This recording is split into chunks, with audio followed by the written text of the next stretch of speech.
আসসালামু আলাইকুম রহমতুল্লাহ। আজকে আমরা ঘুরতে যাব গাইবান্ধা সদর থেকে মাত্র 10 কিলোমিটার দূরে অবস্থিত বালাসীঘাটে।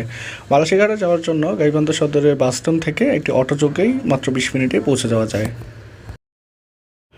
বালাসীঘাটে পৌঁছানোর সাথে সাথেই বোটওয়ালারা আপনাকে ঘিরে ধরবে। আপনি চাইলে বোট ভাড়া করে নদীতে ঘুরে আসতে পারেন, অথবা বোটে করে নদীর ওই পারে গিয়ে চরের মানুষের জীবনযাপন দেখে আসতে পারেন। তো আমরা এবং অন্য আরেকটি গ্রুপ আমরা একটি বোট ভাড়া করি। আমাদের সাথে ড্রাইভারের বা চালকের চুক্তি ছিল যে আমাদেরকে নদী পার করে চরে পৌঁছে দেবে, এবং চরে আমরা 30 থেকে 40 মিনিট সময় ব্যয় করব চরের মানুষের জীবনযাপন এবং চরের গ্রামগুলো ঘুরে দেখার জন্য।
আমরা প্রায় 15 মিনিট নৌকায় চড়ার পরে দেখতে পেলাম আমরা চলে এসেছি রসুলপুরের চরে। এখানে যোগাযোগের একমাত্র মাধ্যম হচ্ছে ঘোড়ার গাড়ি। চরে পৌঁছে আমরা একটি ঘোড়ার গাড়ি ভাড়া করি। চালকের সাথে আমাদের চুক্তি ছিল সে আমাদেরকে আদর্শ রসুলপুর গ্রামে নিয়ে যাবে, এবং সেখানে আমরা কিছুক্ষণ ঘুরে ফিরে দেখব। তারপরে আবার সেই ঘোড়ার গাড়িতে করে আমরা আবার চরের যে ঘাট আছে সেই ঘাটে ফিরে আসব।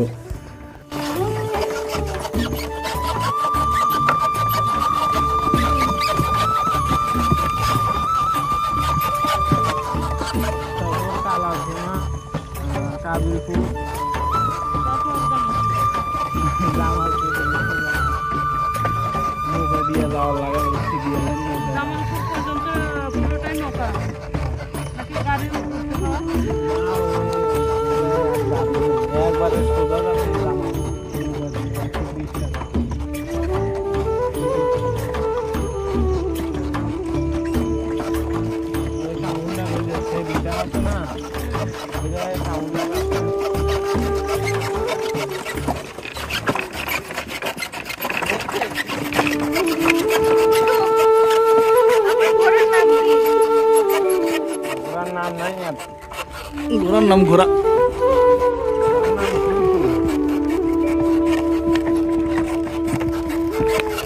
ঘোড়ার একটা নাম মুখস্থ করাইতেন না এতদিনে?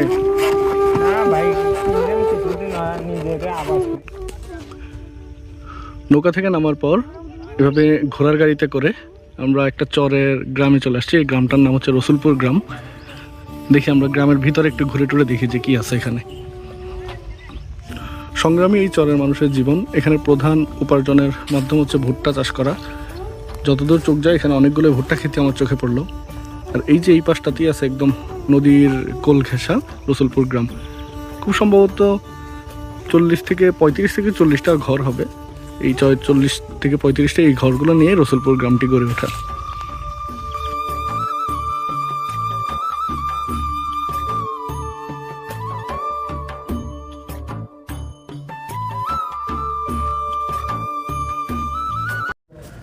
চরের এইসব সংগ্রামী মানুষদের জীবনে আধুনিকতার ছোঁয়া নেই বললেই চলে। এখানে এখনও ইলেকট্রিসিটি পৌঁছায়নি, পৌঁছার সম্ভাবনাও নেই। তারপরও এখানে মসজিদ আছে, আছে মাইকের ব্যবস্থা।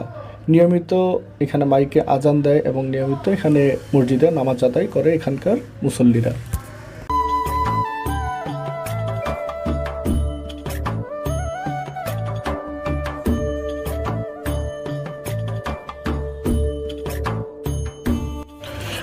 নিম্নবিত্ত এই চরের মানুষদের অধিকাংশই সম্ভবত নদীর ওই পারে শহরে গিয়ে জীবিকা নির্বাহ করে, কিন্তু তারপরেও প্রত্যেকটা ঘরের সাথে সাথে কিছু গৃহপালিত পশু পাখি তারা পালন করে, কেউ বা হাঁস মুরগি, কেউ বা গরু ছাগল।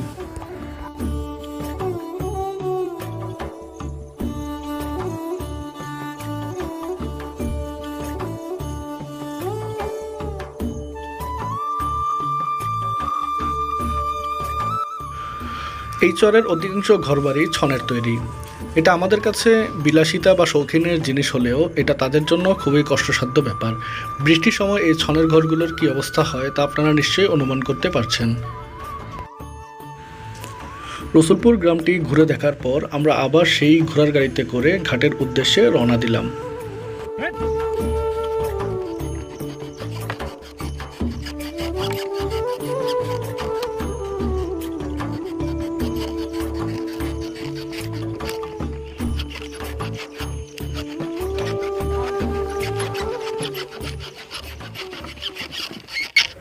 রসুলপুর গ্রামের নদীর এই ঘাটে এই ছোট্ট দোকানপাটটি ছাড়া আর কোনো দোকানপাট নেই।